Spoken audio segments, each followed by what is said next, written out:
Finally, we have our next series. And this morning, in the bottom right hand corner of Grass Farm, we have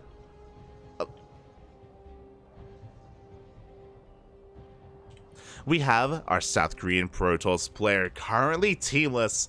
Every time every time I cast this player in Gumiho, it's like, mate, what's going on? They deserve to be on the team. We have the red Protoss from South Korea. It is Classic.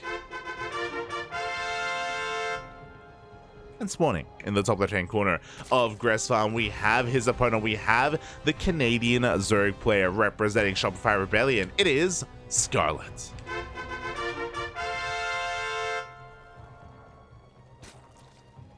Here we go, and let me just quickly double check the Wikipedia here. So just confirming, Classic has had some deep runs here in the KSL. He has come second once, but still doesn't quite have a championship under his belt. And Classic is going to be vying for that here. I do think that Classic is one of the favorites for this tournament.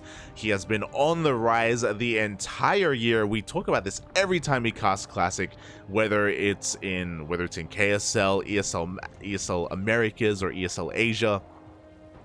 Classic has been looking so damn good, even recently beating Hero 3-0 in the ESL Asia finals. Last week, actually, less than a week ago at this point, So Classic has been on fire.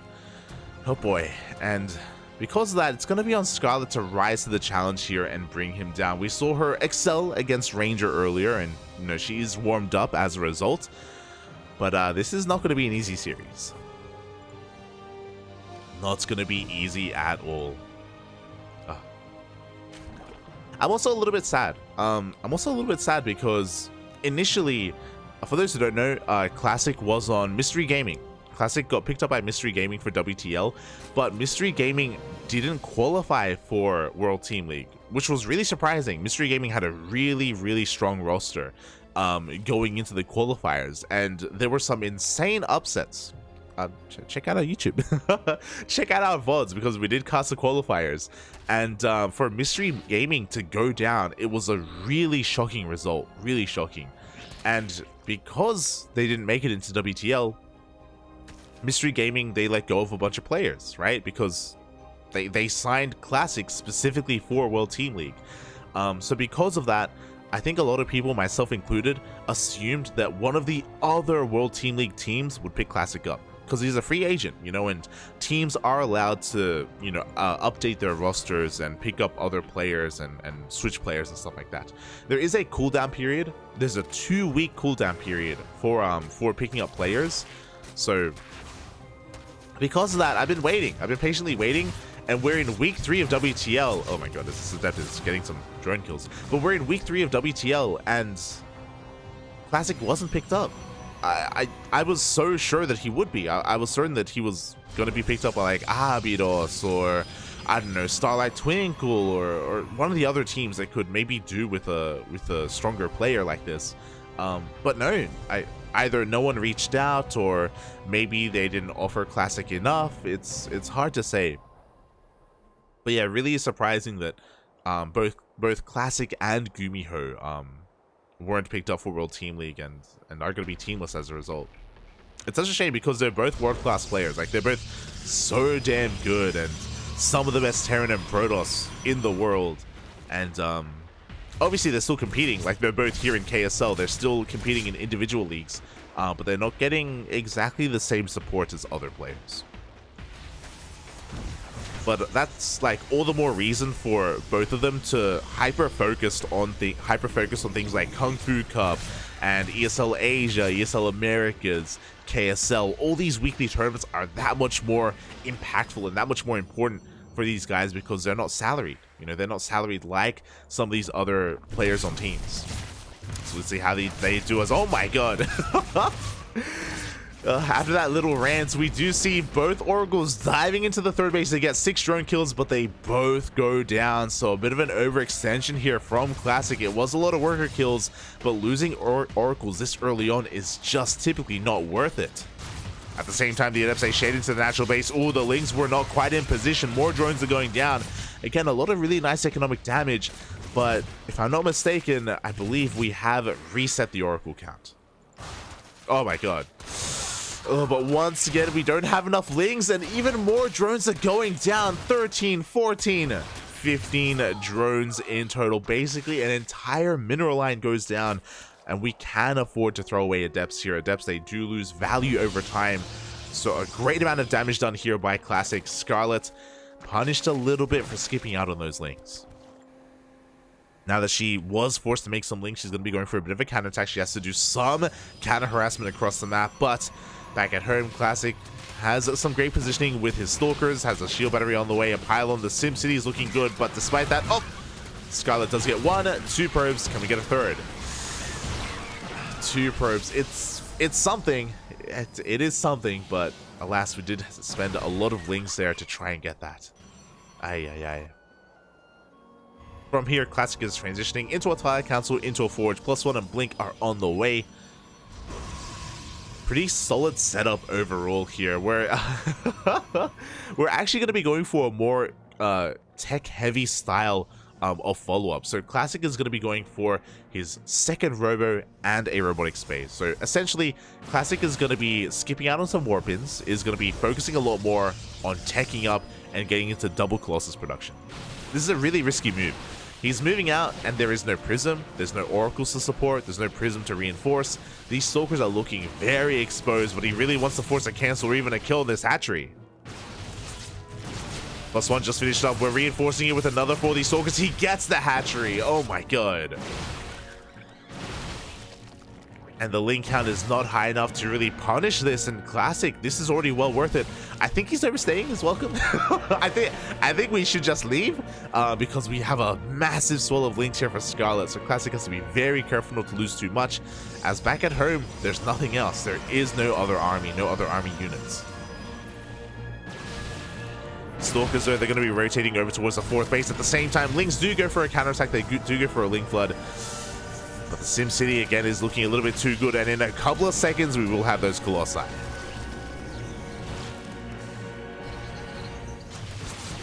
Boy, meanwhile, Classic is still on the front lines. He gets 1 Queen. He gets a 2nd Queen as well.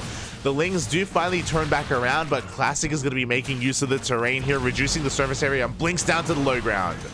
We blink down, and we get a recall. Ooh, he does lose 2 additional Stalkers towards the end, but gets away with most of his army. And that was well worth it for Classic. We do see 5 Stalkers going down. 5 Stalkers for, what was that? 3 Queens, a hatchery, Lings, some creep tumors as well. Oh. Classic having a lot of momentum going his way. Meanwhile, back at home, we now have our Colossi, so Ling counterattacks are going to do nothing. We're about to have 4 Colossi as well, as we're making 2 at a time. And with 4 Colossi, Classic, he can move out. Oh my god, he's even fully walling up.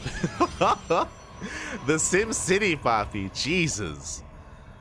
The Great Wall of Protoss. No Baneling run-bys, no Ling run-bys are going to find any damage here. And instead, Classic can focus on his push. We have a Prism on the way. The Prism and Extended Thermal Lance, they're going to be hitting at around the same time, just in time for Classic to be active on the map. Here we go. A lot of creep being cleaned up as well. Scarlett behind this, it went Ling Bane Hydra, is trying to get into Lurkers right now. The Lurker Den is on the way, but without Lurkers, I don't know if she can really hold this. Lurkers will change everything, but the Lurker Den is still on the way.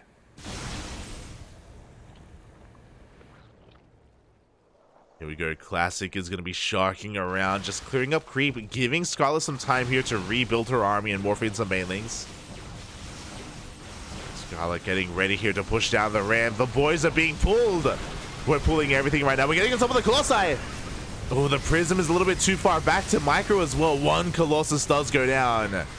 But we're making use of the terrain. The Colossus goes up to the high ground as well. They are safe. GG gets called, and Classic takes game number 1. Ooh, just getting so much damage done in the early game with the Adepts and the follow-up Stalkers as well. Initially, they were blinkless. And again, they were looking quite vulnerable. Scarlett instead went for a counterattack, didn't do enough damage with her Lings, and those Stalkers, they got out of control. Absolutely out of control. Aye. And with that, Classic does take a lead in this series. Game number 2, though, is going to be an interesting one, as we go from one of the larger maps in Gresfan to one of the smaller maps instead. We're going to be going to Near Humanity. Oh, let's go, Papi, let's go.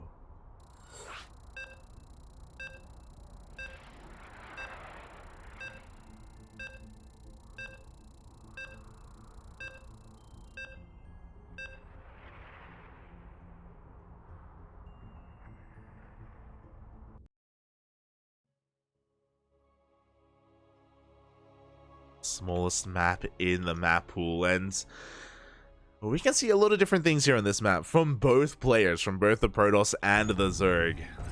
Let's see what we get. As spawning in the bottom left hand corner of Near Humanity, we have the South Korean Protoss player, currently teamless. It's the red Protoss. It is Classic. And spawning in the top left-hand corner of Near Humanity, we have his opponents. We have the Canadian Zerg player representing Shopify Rebellion. It is Scarlett.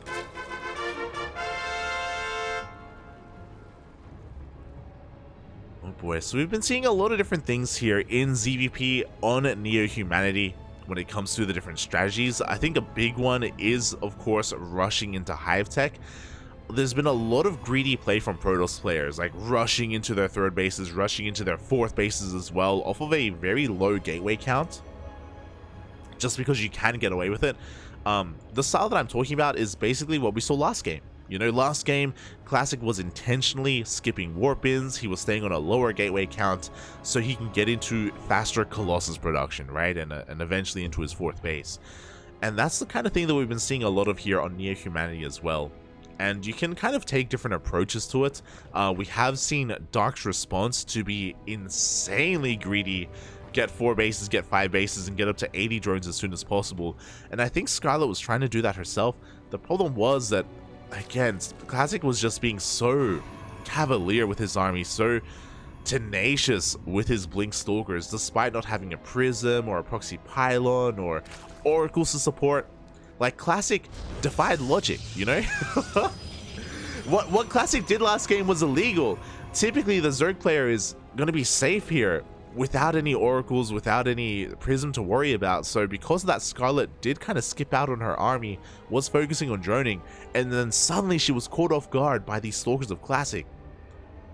Now I imagine she's going to be a little bit more aware of the possibility of Classic being aggressive. But yeah, it's something that did catch Scarlett off guard in Game 1, and we could see something similar in Game 2.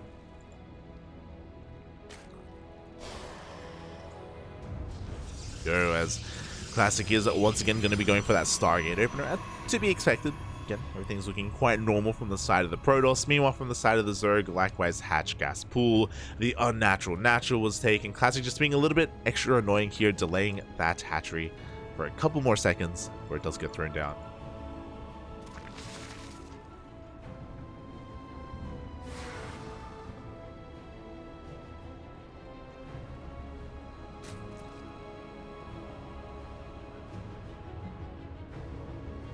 We'll see where we go from here.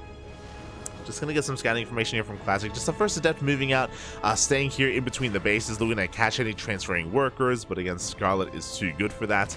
Do see her just keeping her worker count nice and safe in her bases. We actually keep into the shade though, oh my god. Bold move here from Classic. It looks like we're not gonna get a drone. Oh, can we get one? Oh, we will get one drone, 2 drones in the end. And some lost mining time, some forced spores as well. 2 drones for an Adept. Not too bad here from Classic. Not too bad at all. Behind this, the first Oracle is zooming across the map as we speak. Hopefully this time Classic is going to be a little bit more careful with his Oracles. As we saw last game, he did throw away both of them almost immediately. Which was pretty devastating, to be honest. So hopefully he does babysit them a little bit more. Behind this, we're getting into our gateways, taking our gases, as to be expected. And there is that Twilight Council and Forge follow-up. Once again, just like last game, we're only going to be making 2 oracles. We're not hyper investing into 3 or even more. Up! Oh my god, but once again, Scarlett with her queen positioning shuts down the first oracle immediately.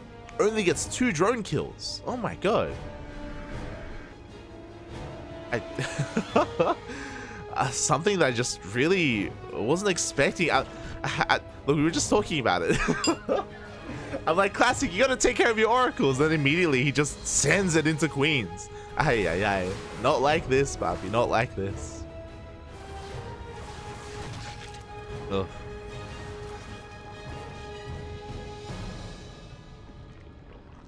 So with that, we're going to have that much less support. And there we go, Scarlett. I like this choice. We're going to be going for a massive wave of Lings to try and punish the Protoss player. And we only have a single Oracle, and it has been using some of its energy here on Revelations on the Pulsar Beams. Classic with these Lings, she's of course going to be safe against any kind of Adepts, and she can try and punish this third. There is no shield battery. We're getting some cannons and pylons now, but until then, Scarlett can try and go for a surround, but Classic has eyes on this. The Oracle does spot the Lings. And the Sim City here at the third base is just looking a little bit too good.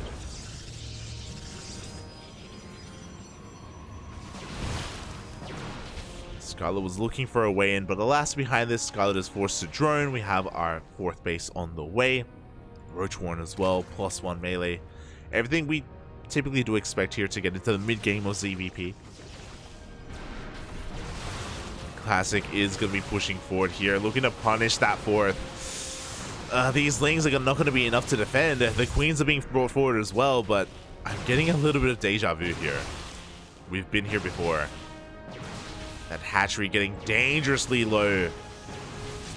We have a couple of transfuses being thrown down. We have a lot of Lings to defend here for Scarlett. And here we go. She's going for the surround. At the same time, we blink on backwards into the choke point, into the slow zone. The Oracle is going ham. But is it going to be enough? We did bleed out a lot of Lings there. 40 Lings. 40 Lings for 2 Stalkers and 1 Adept. Not the best trade here for Scarlett. She just barely holds onto her hatchery, but we blink backwards in the end, and the Lings are having a really hard time getting the surface area that they need. We blink backwards into the slow zone. And this is getting too out of hand. We see a couple more transfuses going down, but the Queens are falling.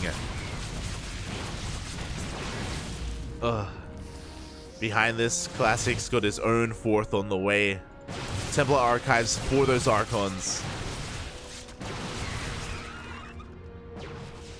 God, just using the slow zone so well. Like, if the Lings ever overextend, like, they just can't trade well. Here we go. The Stalkers are just, they're just breaking on through overtime. Roaches are finally on the way. The Lings trying to trade as best they can. I'm afraid to look. But when it comes to the battle report, 133 Lings, 135 Lings have gone down for 9 Stalkers. Ay. The blinks are just too damn good. The positioning is too good. The Queens are falling, and it looks like Classic has finally broken through into the 4th. 152 Lings. The efficiency here from Classic has been insane. Actually insane. I don't know what else to say, I'll be honest. 162, the number just keeps rising. It just keeps going up. But these Lings are lying here to the run by, to be fair. With that, Scarlett forced to take the left-hand base instead. Trying to get into a more Ravager-based composition. We even knocked down the towers. Ay. Now, we are lacking some splash damage.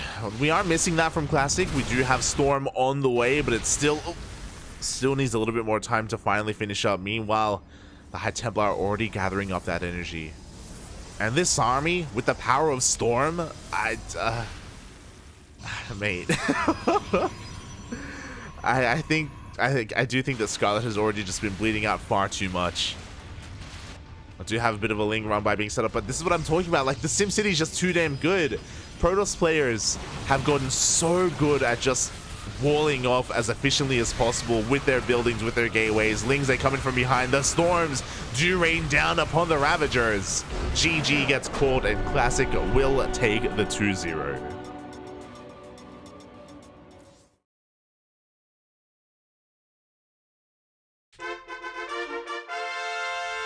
GG, well played. Classic with a pretty terrifying performance there. In both games, going for a pretty similar Stalker pushes as well. Just catching Scarlett unawares in game 1. In game 2, she was ready for it. She had an abundance of Lings and Queens. But because of the positioning in the middle of the map, because of our blink play, because of the slow zones as well in the terrain, Scarlett was having a really hard time stopping that army, slowing it down in any way, shape, or form. And she had to fight there. The problem was that if she didn't fight in that position, she just gives up her base. She gives up a hatchery, and that's just as bad. That's there's no good option there for Scarlett. It's either you fight as hard as possible to keep that hatchery alive and hopefully defend, or you give up that position, you lose your 4th base, and you're just behind. You're just straight up behind there against the Protoss. So a lot of it is because of the map. A lot of it is also because of the hatchery that Scarlett did take as well. It was the forward hatchery, and that forward base is exposed. You know, it's a risky base to take for a reason, and we saw that come into play. And alas, that is going to spell the end of Scarlett's run here in the KSL. Classic moves on to the semifinals.